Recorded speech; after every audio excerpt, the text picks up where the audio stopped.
ನಮಸ್ತೆ, welcome back to my YouTube channel. I hope ನೀವೆಲ್ಲ ಚೆನ್ನಾಗಿದ್ದೀರಾ ಅಂತ ಅಂದ್ಕೊಂಡಿದ್ದೀನಿ. ನಾನು ಕೂಡ ತುಂಬಾ ಚೆನ್ನಾಗಿದ್ದೀನಿ.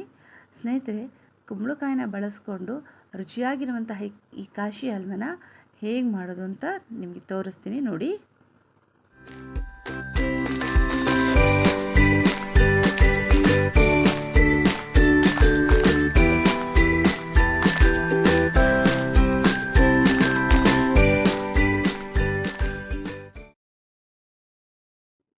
ಮನೆ ಹಿಂದೆಯೇ ಕುಂಬಳಕಾಯಿ ಬೆಳೆದಿತ್ತು.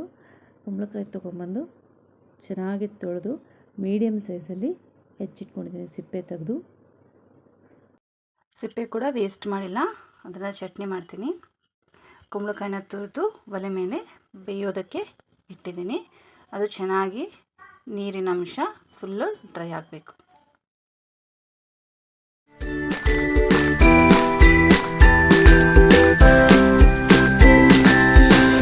ಸಂಪೂರ್ಣ ನೀರಿನ ಅಂಶ ಡ್ರೈ ಆಗಲಿ. ಅಷ್ಟರೊಳಗೆ ಕುಂಬಳಕಾಯಿ ಸಿಪ್ಪೆನ ಸಣ್ಣಗೆ ಹೆಚ್ಕೊಳ್ಬಿಡ್ತೀನಿ. ನೋಡಿ, ಈ ಹದಕ್ಕೆ ಹೆಚ್ಕೊಳ್ತಾ ಇದ್ದೀನಿ ಕುಂಬಳಕಾಯಿ ಸಿಪ್ಪೆನ. ಇಷ್ಟು ಸಣ್ಣಗೆ ಹೆಚ್ಕೊಂಡ್ರೆ ಸಾಕು. ಇದನ್ನು ಚೆನ್ನಾಗಿ ತೊಳೆದ್ಬಿಟ್ಟು ಕುಕ್ಕರಲ್ಲಿ 2 ವಿಷಲ್ನ ಹೊಡಿಸ್ತಾ ಇದ್ದೀನಿ. ನೋಡಿ, ನೀರು ಬಿಟ್ಕೊಳ್ತಾ ಇದೆ. ಸ್ನೇಹಿತರೆ, ಕುಂಬಳಕಾಯಲ್ಲಿ ಅಧಿಕ ಫೈಬರ್ ಅಂಶ ಇರೋದರಿಂದಾಗಿ ನಮ್ಮ ದೇಹಕ್ಕೆ ರೋಗ ನಿರೋಧಕ ಶಕ್ತಿಯನ್ನು ಇದು ಹೆಚ್ಚಿಸುತ್ತೆ. ಅಲ್ಲದೆ ತಲೆ ಸುತ್ತೋದು, ಜೀರ್ಣಶಕ್ತಿಗೆ ಸಂಬಂಧಿತ ಸಮಸ್ಯೆಗಳು, ಉಗುರಿನ ಸಮಸ್ಯೆಗಳು, ಚರ್ಮಕ್ಕೆ ಸಂಬಂಧಿತ ಸಮಸ್ಯೆಗಳು, ಹಲವಾರು ಸಮಸ್ಯೆಗಳಿಗೆ ಕುಂಬಳಕಾಯಿ ರಾಮಬಾಣದಂತೆ ಕೆಲಸ ಮಾಡುತ್ತೆ. ನೋಡಿ, ನೀರೀಗ ಸಂಪೂರ್ಣ ಡ್ರೈ ಆಗಿದೆ. ಈಗ ನಾನು 1 ಕಪ್ಪು ಗಸಗಸೆ ಹಾಕ್ತಾ ಇದ್ದೀನಿ. ಗಸಗಸೆ ಹಾಕಿ ಚೆನ್ನಾಗಿ ಮಿಕ್ಸ್ ಮಾಡ್ಕೊಳ್ತಾ ಇದ್ದೀನಿ.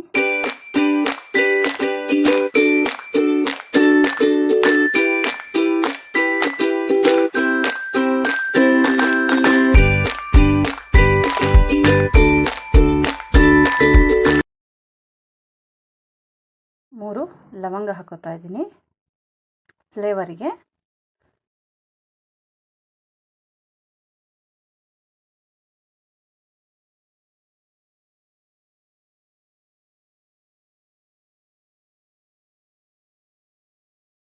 ಗಸಗಸೆ ಹಾಕಿ ಚೆನ್ನಾಗಿ ಮಿಕ್ಸ್ ಮಾಡ್ಕೊಂಡಿದ್ದೀನಿ. ಈಗ 1 ಕಪ್ಪು ಬೆಲ್ಲನ ಹಾಕ್ತಾ ಇದ್ದೀನಿ. ಇದು ನಮ್ಮ ಕಡೆ ಸಿಗುವಂಥ ಶುದ್ಧ ಬೆಲ್ಲನ ಹಾಕಿ ಚೆನ್ನಾಗಿ ಮಿಕ್ಸ್ ಮಾಡ್ಕೊಳ್ಬೇಕು. ಸಂಪೂರ್ಣವಾಗಿ ಕುಂಬಳಕಾಯಿಗೆ ಬೆಲ್ಲ ಹೊಂದ್ಕೋಬೇಕು. ನೋಡಿ, ಈಗ ಸಂಪೂರ್ಣವಾಗಿ ಎಲ್ಲ ಕಡೆ ಸ್ಪ್ರೆಡ್ ಆಗಿದೆ. ಈಗ 1 ಕಪ್ಪು ಗೋಡಂಬಿನ ಹಾಕ್ತಾ ಇದ್ದೀನಿ. ಗೋಡಂಬಿನ ಹಾಕಿ ಚೆನ್ನಾಗಿ ಮಿಕ್ಸ್ ಮಾಡ್ಕೋಬೇಕು. ನೀವು ಬೇಕಾದ್ರೆ ಇದಕ್ಕೆ ದ್ರಾಕ್ಷಿ, ಬಾದಾಮಿ ಇದನ್ನು ಹಾಕೋಬೋದು. ನಿಮಗೆ ಯಾವ್ಯಾವ ಡ್ರೈ ಫ್ರೂಟ್ಸ್ ಬೇಕೋ ಅದನ್ನು ಹಾಕೋಬೋದು. ನಂತರ 1 ಕಪ್ಪು ತುಪ್ಪನ ಹಾಕ್ತಾ ಇದ್ದೀನಿ.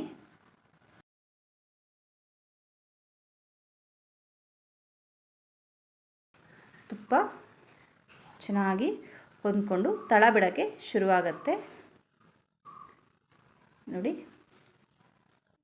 ನೋಡಿ, ಈ ಹದಕ್ಕೆ ಬರಬೇಕು. ಈ ಹದಕ್ಕೆ ಬಂದರೆ ಹಲ್ವಾ ರೆಡಿಯಾಗಿರುತ್ತೆ. ನೋಡಿ, ಗಟ್ಟಿಯಾಗಿದೆ. ಈಗ ಚಟ್ನಿ ಮಾಡೋದಕ್ಕೆ ನಾನು 1 ಕಪ್ಪು ತೆಂಗಿನಕಾಯಿ, ಹಸಿ ತೆಂಗಿನಕಾಯಿ ತೊಗೊಂಡಿದ್ದೀನಿ. 4 ಹಸಿಮೆಣಸು ತೊಗೊಂಡಿದ್ದೀನಿ. 5 ರಿಂದ 6 ಬೆಳ್ಳುಳ್ಳಿ ತೊಗೊಂಡಿದ್ದೀನಿ. ಹಾಗೆಯೇ ಅರ್ಧ ಕಪ್ಪು ಹಸಿ ಶೇಂಗಾ ಬೀಜ ತೊಗೊಂಡಿದ್ದೀನಿ. ಇದನ್ನು ಆಮೇಲೆ ಹುರ್ಕೊಳ್ತೀನಿ. ಅರ್ಧ ನಿಂಬೆಹಣ್ಣು ಗಾತ್ರದಷ್ಟು ಹುಳಿ, ಇಷ್ಟು ಚೆನ್ನಾಗಿ ಹುರ್ಕೊಳ್ಬೇಕು. ಈಗ ಒಂದು ಮಿಕ್ಸಿ ಜಾರಿಗೆ ಬೇಯಿಸಿದಂತಹ ಕುಂಬಳಕಾಯಿ ಸಿಪ್ಪೆನ ಹಾಕಿದ್ದೀನಿ. ಹಾಗೆ ರುಚಿಗೆ ತಕ್ಕಷ್ಟು ಉಪ್ಪು ಕೂಡ ಹಾಕ್ತಾಯಿದ್ದೀನಿ. ನಂತರ ಹುರಿದಿರುವಂತಹ ಶೇಂಗಾ ಬೀಜ, ಹಸಿಮೆಣಸು, ಬೆಳ್ಳುಳ್ಳಿ, ಹುಳಿನ ಮಿಕ್ಸ್ ಮಾಡ್ತಾಯಿದ್ದೀನಿ. ಹಾಗೆ ತೆಂಗಿನಕಾಯಿ ಕೂಡ ಹಾಕಿ ರುಬ್ಕೊಂಡು ಬರ್ತೀನಿ. ಒಲೆ ಮೇಲೆ ಒಂದು ಪಾತ್ರೆ ಬಿಸಿ ಇಟ್ಟಿದ್ದೆ. ಅದಕ್ಕೆ ಸ್ವಲ್ಪ ಎಣ್ಣೆ ಹಾಕಿ ಅರ್ಧ ಸ್ಪೂನ್ ಸಾಸಿವೆ ಹಾಕ್ತಾಯಿದ್ದೀನಿ. ಸಾಸಿವೆ ಸ್ವಲ್ಪ ಫ್ರೈ ಆಗಬೇಕು. ಸಾಸಿವೆ ಫ್ರೈ ಆದಮೇಲೆ ಒಣಮೆಣಸಿಕಾಯಿನ ಹಾಕ್ತಾಯಿದ್ದೀನಿ ಒಗ್ಗರಣೆಗೆ. ಸ್ವಲ್ಪ ಕಡಲೆಬೇಳೆ ಹಾಕಿ ಫ್ರೈ ಮಾಡ್ತಾಯಿದ್ದೀನಿ. ಕಡಲೆಬೇಳೆ ಫ್ರೈ ಆದಮೇಲೆ ಉದ್ದಿನಬೇಳೆ ಕೂಡ ಹಾಕ್ತಾಯಿದ್ದೀನಿ.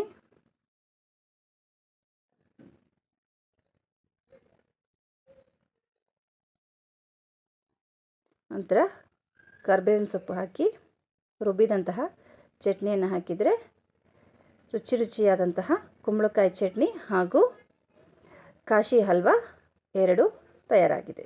ನೀವು ಮನೆಯಲ್ಲಿ ಮಾಡ್ಕೊಳ್ಳಿ, ಟೇಸ್ಟ್ ಹೇಗಿತ್ತು ಅಂತ ಹೇಳಿ ನನಗೆ ಕಾಮೆಂಟ್ ಮೂಲಕ ತಿಳಿಸಿ. ನನ್ನ ಈ ವಿಡಿಯೋ ಇಷ್ಟ ಆಗಿದರೆ ದಯವಿಟ್ಟು ಲೈಕ್ ಮಾಡಿ, ಶೇರ್ ಮಾಡಿ, ಸಬ್ಸ್ಕ್ರೈಬ್ ಮಾಡೋದನ್ನು ಮರಿಬೇಡಿ.